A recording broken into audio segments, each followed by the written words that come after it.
Saudi अरब के दिन 93 में कौमी दिन मुनासबत से पाकिस्तानी कैंप में रंगारंग तकरीब हुई। पाकिस्तानियों की सबसे बड़ी तकरीब समाजी और कारोबारी शख्सियत चौधरी शफकत महमूद की जानिब से मुनक्किद हुई, जिसमें सैकड़ों अफराद ने शिरकत की। सऊदी फनकारों ने तलवार पर रवायती रक्स पेश किया।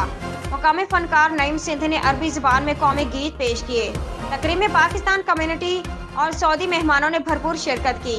मेहमान खसूसी पाकिस्तान कौंसल वेलफेयर साकिब अली खान और सऊदी जनरल नाइफ अल मालिकी थे। सऊदी कौमी तकरीब में साबिक वफाकी वजीर चौधरी शहबाज हुसैन, यकजहती फोरम के चेयरमैन रियाज बुखारी, चौधरी मोहम्मद अकरम और मेज़बान चौधरी शफकत महमूद ने यौमुल वतनी पर सऊदी अवाम और सऊदी हुकूमत को मुबारकबाद पेश करते हुए कहा कि पाकिस्तान में मईशत का बेहतरी के लिए सऊदी अरब का कलीदी किरदार रहा है।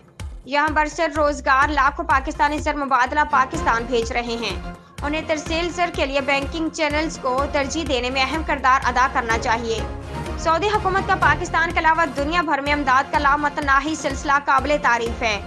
मुकर्रीन ने कहा कि सऊदी अरब में पाकिस्तानी मेहनत कश नहायत ईमानदारी और लगन से अपनी जिम्मेदारियां अदा कर रहे हैं। उन्हें चाहिए कि दोनों ममालिक के इमेज को बरकरार रखें और सऊदी कवानीन का भरपूर एहतराम करें और गैर कानूनी सरगर्मियों से इज्तनाब बरतें। आखिर में कौमी दिन के हवाले से केक भी काटे गए।